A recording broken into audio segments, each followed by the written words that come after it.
오늘은 성령 세례와 성령 충만, 그런 제목으로 같이 말씀을 드리도록 하겠습니다. 저는 거제도에서 태어났는데요, 저희 집에서 보면 대우조선소가 보였어요. 바로 앞에. 왜냐면 저희들 산 바로 밑에 좀 높은 데 있었거든요. 그러면 옥포만이 이렇게 보였습니다. 가끔 아버님 따라 바닷가에 가서 낚시를 한 데도 있었습니다. 그러면 바다가 쫙 펼쳐져 있어요. 저희 아버님은 일본에서 태어나셨어요. 저희 할아버지가 밀양선을 타고 일본에 가셔서 일본에 태어나셨어요. 그러면 가끔 저를 높은 산에 데려가셔서 이렇게 저기 대마도가 보이냐고, 이렇게 맑은 날은 실제로 대마도가 보입니다. 그래서 저 대마도 넘어가면 내가 태어난 곳이 있다, 이렇게 아버님이 말씀하시던 그런 기억이 있습니다. 그래서 산 위에서 보면 바다가 보이죠. 근데 바다 저 끝에 가면 뭐가 있습니까? 여러분, 바다가 넓은데 바다 끝에 쫙 가면 뭐가 있어요? 낭떠러지가 있다고요? 그런 분은 중세시대에서 오신 거예요. 중세는 바다 끝에는 낭떠러져 있다, 이렇게 생각했어요. 뭐가 있어요, 여러분? 수평선이 있습니다. 수평선은 이 바다와 하늘이 딱 만나는 그곳을 수평선이라고 부릅니다. 제가 미국에 유학 가서 미국 남부에 살았습니다. 얼마나 땅덩어리가 넓은지, 제가 살던 곳에서 산을 보려고 하면 고속도로로 2시간 반을 달려가야 산이 겨우 나왔습니다. 산이 없어요. 그래서 미국에는 토네이도라는 게 오는 거 보셨죠, 여러분? 엄청나 이렇게 오는, 왜냐하면 산이 없으니까. 우리나라는 안 옵니다, 절대. 왜? 일어나려면 산이 있어가지고 산을 지나가지는 못하거든요. 그런데 끝없이 평지로 돼 있는 데는 이렇게 구름이 어떤 작용을 하게 되면 이렇게 회오리 바람, 거대한 토네이도가 일어나게 되는데, 그런 산이 없어서 그래요. 그래서 산이 없는 그곳을 보면 정말 땅이 넓습니다. 그래서 서서 보면 땅과 하늘이 만나는 지점을 보게 됩니다. 그것을 뭐라 그럽니까? 지평선이라고 말합니다. 제가 지난주에 보여드렸던 그림 가운데 제가 에티오피아에 가서 설교했던 그림 다시 한번 보여드릴게요. 뭐가 보이는지 보세요, 여러분. 뭐가 보이나요? 뭐가 보여요? 사람과 하늘이 만나고 있다는 걸 보이시죠? 그래서 저는 저게 인평선이구나, 그렇게 알겠어요. 사전에 나올까요, 안 나올까요? 찾아보세요, 사전에 나오는지. 그림 내려주셔도 좋겠는데요. 수평선 나오고 지평선 나오는데 인평선 안 나옵니다. 그런데 딱 여러분 보니까 산 위에 있는 사람과 하늘이 딱 만나는 지점이 있죠. 그래서 저는 그것이 인평선이구나 생각하게 됐습니다. 그곳에서는 말씀드린 것처럼 앉아서 기도를 하면서 한국말로, 우리나라 말로 기도를 시작했는데 금방 방언으로 바뀌어서 또 상당한 기간 동안 방언으로 기도하는 새로운 은혜를 제가 받게 됐습니다. 물론 제가 고등학교 1학년 때부터 방언으로 기도할 수 있는 것이 있었었는데 하나님께서 새로운 언어로 기도하게 하셨다, 그런 특별한 체험을 하게 되었다는 것을 말씀드렸습니다. 그런 경험을 제자들도 하게 되었습니다. 제자들이 방언으로 말하는 역사가 성경에 있었다고 말합니다. 오늘 그 부분을 좀 더 살펴보겠습니다. 제자들이 했던 놀라운 경험은 예수님의 약속이 이루어졌기 때문에 그렇습니다. 예수님께서 이렇게 약속하십니다. 사도행전 1장 4절 5절 같이 읽겠습니다. 시작.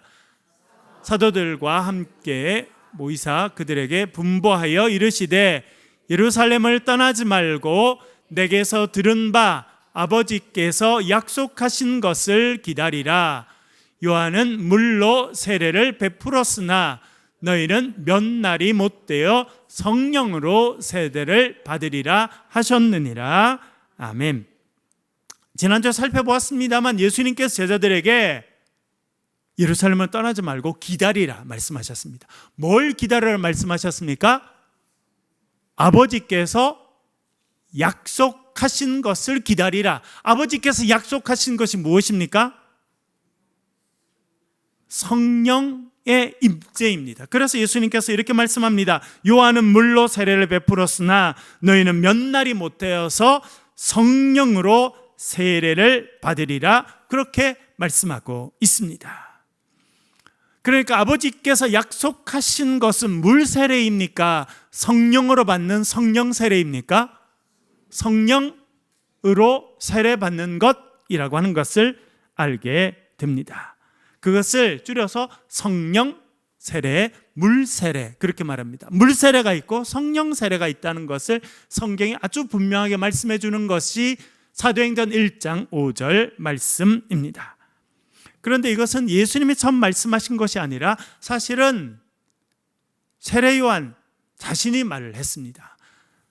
누가복음 3장 16절 읽어보겠습니다. 같이 읽겠습니다. 누가복음 3장 16절 시작. 요한이 모든 사람에게 대답하여 이르되 나는 물로 너희에게 세례를 베풀거니와 나보다 능력이 많으시니가 오시나니 나는 그의 신발끈을 풀기도 감당하지 못하겠노라. 그는 성령과 불로 너희에게 세례를 베푸실 것이요. 아멘. 세례 요한이 와서 세례를 주었습니다. 원래 그의 이름은 요한이었는데 세례를 주로 많이 줘서 그것을 붙여서 우리는 세례 요한이라고 부릅니다. 그는 무슨 세례를 줬다고 말합니까? 물로 세례를 줬습니다. 지금도 이스라엘에 가면 그 세례터가 있습니다. 지금은 전쟁이 있어서 많은 분들이 이제 예루살렘으로 또 이스라엘로 가지 못하고 있는 상황입니다만 저도 대학 2학년 때 처음 이스라엘 가게 됐어요. 그래서 요단강 건너가만 우리 많이 불렀잖아요. 그래서 요단강을 건너가고 어떻게 할까? 요단강 딱 갔는데 얼마나 할까요? 한강만 할까요? 낙동강 아니면 금호강 보다도 너무 놀랐어요. 3단 뛰기 잘하는 사람은 뛰어넘겠다 이런 생각이 들 많고 어떤 데는 되게 좁아요. 어떤 데는 넓고 거기가 요단강이더라고요. 그런데 거기 갔더니 세례터가 있어요. 그래서 지금도 그때 가보니까 전 세계에서 온 많은 사람들이 하얀 옷을 입고 그 요단강에 들어가서 물에 탁 들어갔다 나오면서 세례를 받더라고요. 그래서 평생 한번 받는 세례 여기서 받는 것도 좋겠다 이런 생각을 한 적이 있었습니다. 요한은 뭘로 세례를 주었다는 것입니까? 물로 세례를 주었다 그렇게 말해주고 있습니다. 물 세례는 어떤 의미입니까? 요한이 물로 세례를 줬는데 그 세례는 어떤 세례입니까?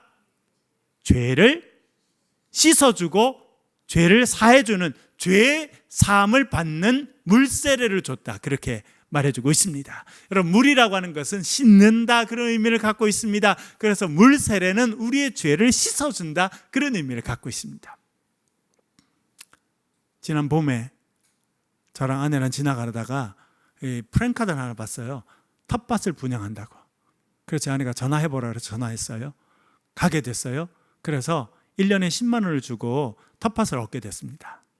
그래서 상추도 갖다 심고 부추도 갖다 심었는데 크고 나니까 부추가 아니라 파더라고. 파.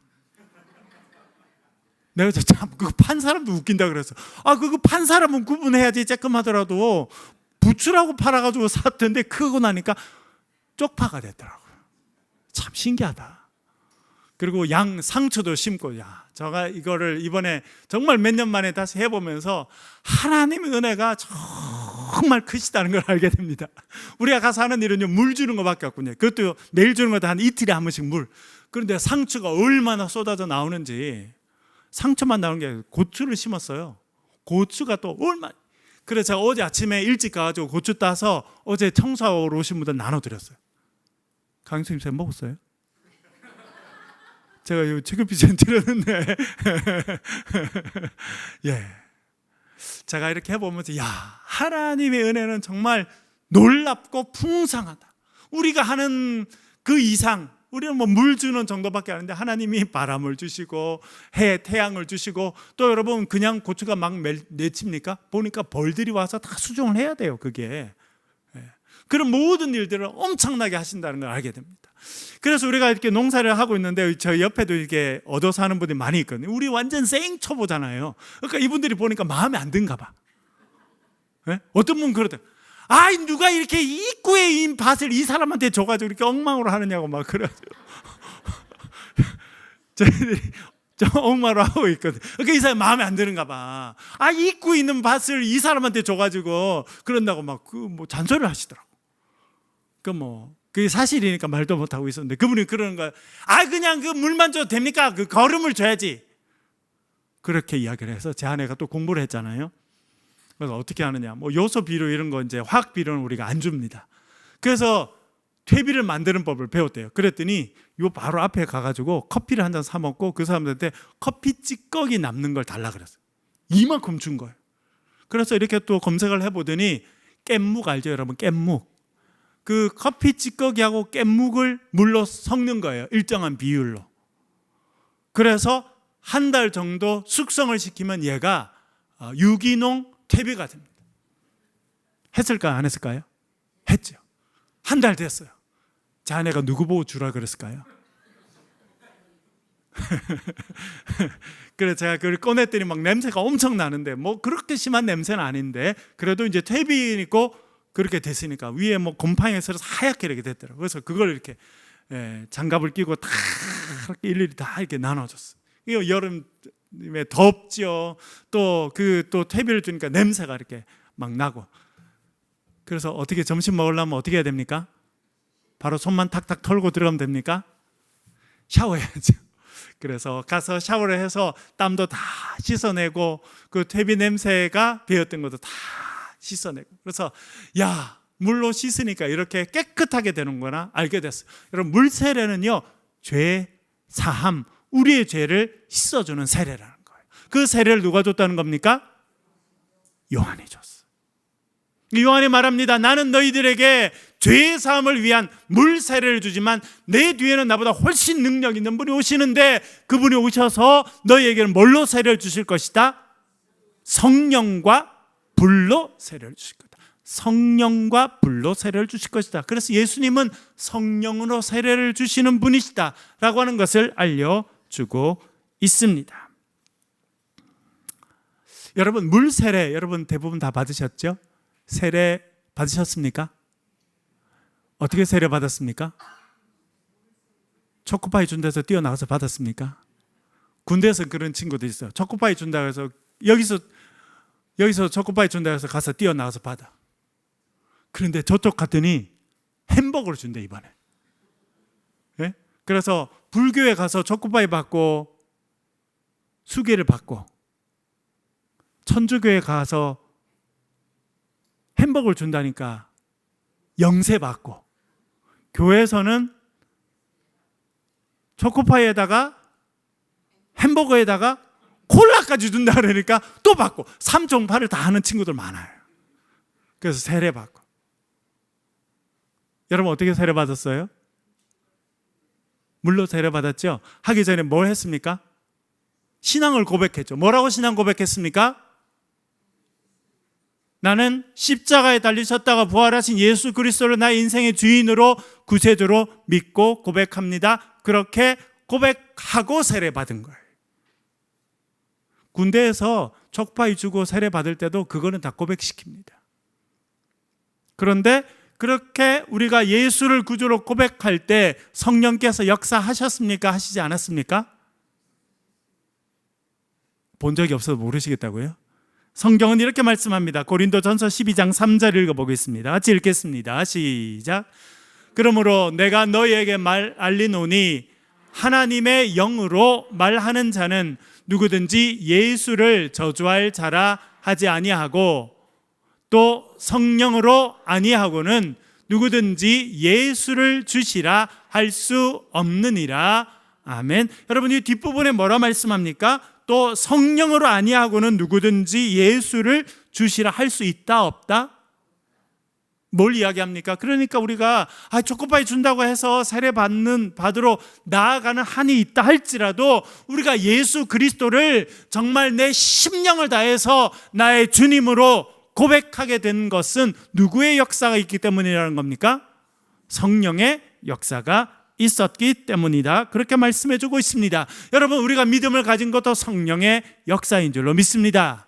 여러분, 예수 그리스도 십자가에 못 박히신 분, 2000년 전에 돌아가신 그분이 나의 구세주라고 우리가 믿게 된 것도 성령의 역사라고 성경 우리들에게 말해주고 있습니다. 그래서 우리가 예수 그리스도를 구주로 고백함으로 물 세례를 받게 된 것도 성령의 역사인 줄로 믿습니다. 그래서 우리가 전통적으로 우리가 물 세례를 받게 된 것은 사실은 성령 세례를 받은 것이고, 그것이 겉으로 공적으로 드러나는 것이 물 세례다, 그렇게 가르쳐 왔습니다. 그것도 참 잘 해석한 것이라 그렇게 생각이 됩니다. 그런데 요한은 이렇게 말합니다. 나는 너희에게 물로 세례를 주지만 나보다 뒤에 오시는 분은 나보다 훨씬 더 능력이 있으신 분인데 그분은 성령과 불로 세례를 주실 것이다, 그렇게 말씀하셨습니다. 그래서 예수님은 성령으로 세례를 주신 분이다, 요한이 이야기했습니다. 그리고 예수님께 승천하시기 전에 제자들 불러서 말씀하시죠. 요한은 너희에게 물로 세례를 베풀었으나 몇 날이 못 돼서 너희들은 성령으로 세례를 받을 것이다, 분명히 말씀하셨습니다. 그리고 이 제자들에게 이렇게 말씀하십니다. 우리 지난주 살펴봤던 말씀이죠. 1장 8절 같이 읽겠습니다. 시작. 오직 성령이 너희에게 임하시면 너희가 권능을 받고 예루살렘과 온 유대와 사마리아와 땅끝까지 이르러 내 증인이 되리라 하시니라. 아멘. 지난주 말씀 제목이 뭐였습니까? 성령이 임하시면 어떻게 된다고 말씀하고 있습니까? 성령이 우리 가운데 임하시면 우리가 뭘 받는다? 권능을 받는다. 그 권능을 받는다는 것은 어떤 의미입니까? 하늘로부터 주시는 특별한 능력을 얻게 된다는 것입니다. 누가복음 24장 49절 다시 한번 읽어보겠습니다. 시작. 볼지어다 내가 내 아버지께 약속하신 것을 너희에게 보내리니 너희는 위로부터 능력으로 입혀질 때까지 이 성에 머물라 하시니라. 아멘. 아버지께서 약속하신 것을 이제 아버지께 가면 보내주시겠다는 거예요. 그것이 성령이십니다. 보혜사 성령을 너희에게 보내주실 것인데 그때 어떤 일이 있을 것이라 말합니까? 너희가 위로부터 능력을 입게 될 것이다. 두 가지를 강조합니다. 하나는 어디서부터 온다는 겁니까? 위로부터, 하늘로부터 내려오는 것이다 말씀하고요. 두 번째는 뭘 말하냐면 너희들이 능력을 덧입게 될 것이다. 번역을 하면 그렇습니다. 능력을 어떻게 한다고요? 덧입는다. 여러분 옷 입고 오셨죠? 저도 오늘 아침에 오랜만에 이제 여름 양복을 다시 입고 왔거든요. 세탁소에 맡겼다가 잘 된 걸 딱 입고 왔어요. 이게 덧입는 거예요. 옷을 입는 거랑 마찬가지. 제가 군대에 있을 때는 공군 장교였습니다. 전투복이 있어요. 육군이랑 공군이랑 전투복은 다 똑같이 생겼습니다. 그런데 정복이라는 게 있습니다. 예식때 입는 옷. 그거는 다르게 생겼어요. 공군은 아주 짙은 군청색처럼 돼 있는 정복이 있습니다. 그리고 모자가 있어요. 한 번은 저희들이 이렇게 제가 부대에서 장교들이랑 밥을 먹는데 어떤 장교가 그러는 거예요. 자기가 어느 행사에 참여하느라 정복을 입고 모자를 쓰고 나갔대요. 근데 그이가 전라남도 아주 시골이거든요. 걸어가다가 누가 이렇게 인사를 해서 자기가 손을 흔들었는데 갑자기 옆에 덤프트럭이 섰다는 거예요. 그 어찌된 일이냐 그랬더니 그 공군 정복이 경찰옷하고 비슷하게 생겼어요. 믿음 없는 분들 찾아보세요. 그래도 자기는 딴 사람한테 했는데 손을 흔들었더니 덤프트럭이 지나가서 섰다는 거예요. 경찰이 세운 줄 알고. 그래서 우리가 그랬죠. 다음에 우리도 정복 입고 나와서 덤프트럭 한번 세워보자. 여러분 보세요. 아무리 등치가 작고 힘이 없는 분이라도 교통경찰 옷을 딱 입고 길거리에 서서 차 보고 딱 쓰라 그러면 덤프트럭이 씁니까? 안 씁니까? 왜 서요? 힘이 없어서요? 옷을 입으면, 경찰 옷은 그 옷을 딱 입고 그 일을 하게 되면 나라에서 준 권위를 갖게 되기 때문에 아무리 큰 트럭도 쓰게 되는 거예요.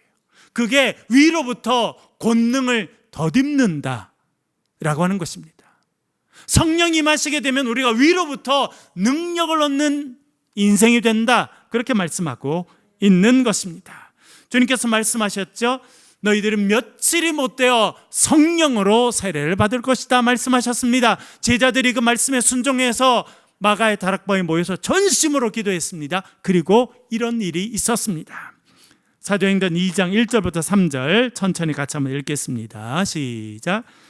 오순절 날이 이미 이름에 그들이 다 같이 한 곳에 모였더니 호련히 하늘로부터 급하고 강한 바람 같은 소리가 있어 그들의 앉은 온 집에 가득하며 물의 혀처럼 갈라지는 것들이 그들에게 보여 각 사람 위에 하나씩 임하여 있더니 아멘. 오순절이 되었습니다. 오순절은 무슨 뜻입니까? 오순하면 오는 5개고 순은 뭘 의미합니까? 열이죠. 50일이 됐다는 거예요. 부활절을 기준으로 50일이 되는 날이 오순절입니다. 그날 마가의 다락방에 모였던 백성들 가운데, 제자들 가운데 아주 놀라운 일이 있게 되고 그들은 특별한 일을 경험하게 됩니다. 제가 이 부분을 한번 번역해 보았는데 헬라어에서요. 제가 번역한 걸 한번 읽어보겠습니다. 2절 3절 읽어보겠습니다. 시작. 갑자기 하늘로부터 강력한 바람이 불어왔고 그 소리가 제자들이 앉은 온 집을 가득 채웠다. 혀 모양의 불이 내려와 갈라지는 것이 제자들에게 보였고 그들 각자 위에 임했다. 아멘. 제가 이렇게 번역해 보았습니다. 어떤 일이 있었는데 2가지가 있었다는 거예요. 그렇게 120명이 마가의 다락방에 모여서 전심으로 기도하고 있었는데 2가지 일이 있었어요. 첫 번째 어떤 일이 있었다고 말합니까? 바람이 불어왔어요. 바람이. 강력한 바람이 불었는데 여러분 바람이 불면 눈으로 보이죠? 그런데 바람이 부는 걸 어떻게 알 수 있습니까? 우리는 나무가 이렇게 흔들리는 걸 보고 볼 수도 있고 혹은 집 안에서 있으면 어떻게 해요? 태풍 같은 경우는 어떻게 해요? 소리가 나죠. 아주 강한 소리. 그러니까 하늘로부터, 여러분 계속 반복되는 것 하늘로부터입니다. 아까 누가복음 24장 49절에 보니까 너희들은 위로부터 능력을 덧입게 될 것이다. 권능을 덧입게 될 것이다 말씀했는데 위로부터 하늘로부터 강력한 바람이 불어왔습니다. 그 강력한 바람이 불어오는 것을 눈으로 볼 수는 없었지만 귀로 소리로 들을 수 있었습니다. 그래서 강력한 바람이 불어와서 그 온 집을 채웠다고 말합니다. 여러분 구약 성경을 보면 성령 하나님의 영은 바람과 같습니다. 성령의 단어가 루아흐라고 하는 단어인데요. 히브리어 루아흐. 그 어떤 뜻이냐면 하나님의 입에서 나오는 바람, 호흡을 루아흐라고 말합니다. 그래서 이 여러분 바람 소리가 나죠? 이렇게 후 하니까.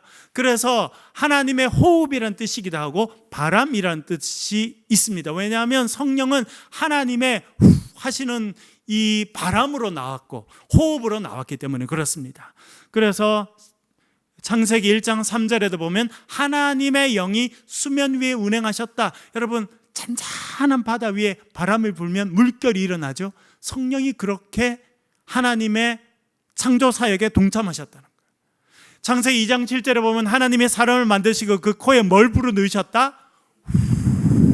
하나님의 바람, 생기를 불어넣으셨다라고 말합니다. 거기서 생기는 이제 에스겔 37장에 가면 에스겔 골짜기, 마른 뼈의 골짜기에 있었던 생기의 모습과 연결됩니다. 에스겔은 말합니다. 생기야 사방에서 불어와서 이 죽은 자를 살리게 해라 할 때 생기가 불어오게 되죠. 그래서 빼짝 마른 그 뼈들이 연결되고 하나님의 군대가 되었을 때도 성령의 역사, 생기의 역사, 생명의 역사가 있게 됐다는 것을 말합니다. 그리고 니고데모를 예수님께서 만나실 때 뭐라 말합니까? 사람이 물과 성령으로 나야 된다 말씀하시면서 성령으로 난 사람은 바람과 같다. 그래서 바람이 어디서 불어와서 어디로 가는지 모르는 것처럼 성령으로 난 사람도 마찬가지다. 그렇게 말씀하시는 이유는 다 성령이 바람의 이미지로 역사하시기 때문에 그렇습니다. 그래서 이 제자들이 모인데도 강력한 바람이 불어왔습니다. 하늘로부터 불어온 강력한 바람이 있었고 그 모습으로 성령이 임하게 되었습니다. 또 다른 성령의 모습은 무엇입니까? 뭘로 임했다는 겁니까? 불로 임했다는 겁니다. 불. 성경에 보면 하나님의 임재는 불로 많이 나타납니다. 모세가 얌새이를 먹이고 있었어요. 염소, 우리 동네는 얌새이라 불렀거든요. 먹여보셨어요, 여러분? 이번에 에티오피아에 가니까 염소하고 양이 있던데 구분이 안 돼. 우리는 염소가 새까맣게 생기고 양은 하얗게 생겼다 그렇게 생각하는데 가면 전혀 구분이 안 되더라고요. 어떻게 구분하냐 그랬더니 꼬리를 보면 꼬리가 위로 서 있으면 염소고 내려가 있으면 양이래요. 믿든지 말든지. 예, 그 염소를 먹이다가 덤불이 불을 타는 걸 보게 됩니다. 하나님께서 임재하신 거죠. 이스라엘 백성들이 광야로 나오게 됐을 때 하나님께서 불기둥으로 그들을 인도해 주셨습니다. 그리고 엘리야가 갈멜산 위에서 대결할 때 하나님은 어떤 모습으로 응답하시고 임재하십니까? 불의 모습으로. 그래서 그들 가운데 불이 임하게 됐습니다. 그런데 단순히 불이 임했다라고 하지 않고 어떻게 말합니까? 그 불의 모양이 어떤 모양이었다고 말합니까? 불의 모양이 혀와 같았어요. 하늘로부터 불이 떨어졌는데 혀처럼 혀 모양으로 내려와서 제자들 각자 머리 위에 있었다, 그렇게 말합니다. 여기서 강조되고 있는 것은 불이기도 합니다만 그 불이 어떤 모양이었다는 거예요? 혀라고 하는 것입니다. 혀는 헬라어로 글로사라고 말합니다. 글로사. 이 글로사라고 하는 단어에서 이제 방언이라고 번역되는 글로소랄리아라고 하는 단어가 나옵니다. 글로소는 혀라는 뜻이고 랄리아는 헬라 말로 말하다가 랄레오인데 이 혀와 말하다는 단어가 합쳐져서 이 방언이라는 영어 단어 글로소랄리아라는 단어가 이제 나오게 되었습니다. 왜 혀가 강조되었을까요, 여러분? 불이 내렸는데 왜 그 불이 혀의 모습이었다라고 그렇게 혀를 강조하고 있을까요? 그들이 성령의 임재를 통해서 받는 능력은 말하는 것과 관련되어 있어서 그렇습니다. 2장 4절 읽어보겠습니다. 2장 4절 같이 읽겠습니다. 시작. 모든 사람이 성령으로 충만하여 성령이 그들에게 주셔서 말하게 하신 다른 언어로 말하기를 시작하였다. 이제 제가 번역해 본 것입니다. 성령이 그들에 충만했어요. 여러분, 이 오순절 다락방의 성령의 임재 사건은 예수님의 말씀이 이루어진 것입니다. 예수님 말씀하십니다. 며칠이 못되어 너희들이 성령으로 세례를 받을 것이다. 그래서 오순절 다락방에 성령이 임하신 사건은 성령 세례의 사건이었다, 그렇게 말할 수 있습니다. 근데 성령 세례 사건이 있었더니 이들이 성령으로 충만했다. 그러니까 성령 세례와 성령의 충만 사건이 같이 있다는 것을 알게 됩니다. 제가 다음 시간에 좀 더 이 부분의 설명을 또 더 드리겠습니다. 그런데 그들 가운데 성령 세례가 임하고 성령이 강력하게 임했더니 그들에게 변화가 있었습니다. 뭐가 변화가 생겼다는 겁니까? 뭘 하게 됐다는 겁니까? 그들이 우리말 성경에는 방언을 말하게 되었다고 했는데 그 단어는 헤테라이스 글로사이스, 헬라어를 그대로 말하면 랄레인 헤테라이스 글로라이스, 이렇게 말했어요. 번역하면 그들이 다른 언어로, 제가 지난번에 헤테로스와 알로스에 말씀드렸죠. 다르다라고 할 때 헤테로스란 단어도 있고 알로스란 단어도 있다 말씀드렸죠. 그 중에 본질적으로 같은 것은 알로스란 단어로 표현하고, 본질적으로 같은, 모양이 다르지만 본질이 같을 때는 다르다라고 할 때 헬라어로 알로스란 단어를 쓰고, 그래서 예수님께서 다른 보혜사를 너에게 보내실 때거다 할 때 그 다르는 헬라어로 알로스란 단어를 쓴다는 거예요. 예수님과 성령이 근본적으로 같은 분이기 때문에 알로스란 단어를 쓰는 거예요. 그러나 헤테로스는 전혀 다를 때 쓰는 겁니다. 남자 여자는 다르죠. 그래서 헤테로스라는 단어를 쓰게 되어 있습니다. 여기서 말하는 다르다라고 하는 것은 헤테로스 알로사라고 하는 단어가 쓰여 있습니다. 뭐냐면 전혀 다른 언어라는 거예요. 왜 전혀 다른 언어라고 말했냐면 그들이 한 번도 배워본 적이 없는 언어, 익숙하지 않은 언어였기 때문에 그렇게 말한다는 거예요. 여러분, 그것이 성령의 세례를 받고 성령으로 충만해진 사람들에게 나타난 역사였다는 것입니다. 그들의 받았던 권능이 있는데 하늘로부터 권능을 입게 됐는데 그 권능의 첫 번째 모습은 뭐였다는 것입니까? 그들이 다른 언어를 말하게 되었다. 그래서 나중에 성경을 더 읽어보면 타 지역에서 온 사람들이 저기 뭐 로마에서 온 사람, 구브레에서 온 사람, 심지어 저 이집트 쪽에서 온 그 사람들도 와, 이 제자들이 대부분 다 갈릴리 사람들인데 우리가 쓰는 말을 하네? 라고 놀라게 됩니다. 제자들이 한 번도 배우지 않았던 언어로 말하게 됩니다. 결국 이 언어를 주신 것은 복음을 전하게 하기 위함이었습니다. 그래서 여러분, 성령의 세례를 통해서 능력을 주시는 이유는 우리가 복음을 전하는 사람이 되게 하기 위함이라는 것을 기억하실 수 있기를 간절히 바랍니다. 그리고 거기에는 의미가 하나 더 있습니다. 그것은 뭐냐면 다른 언어로 말하기를 시작했다는 거예요. 그건 뭐냐면 그들의 언어가 성령 세례를 받고 성령 충만하게 되었더니 언어가 바뀌었다. 여러분, 제가 지난주에 웨일즈 부흥 운동 말씀을 드렸죠.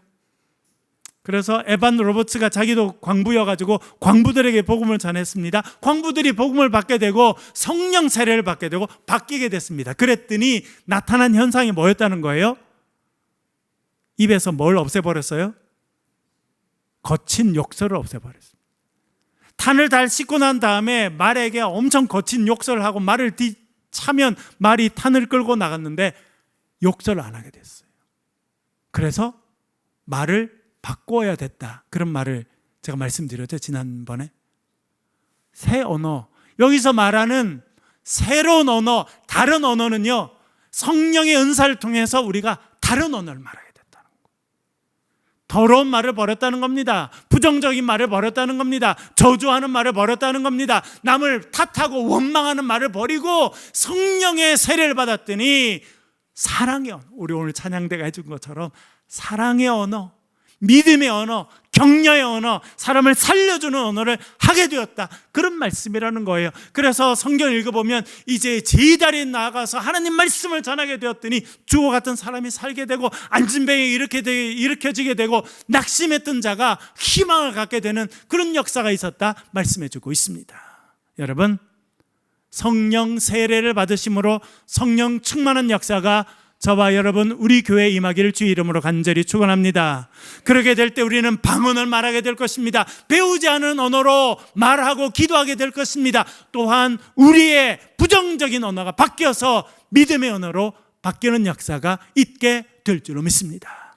그런 역사가 임하는 저와 여러분 되시길 주의 이름으로 간절히 축원합니다.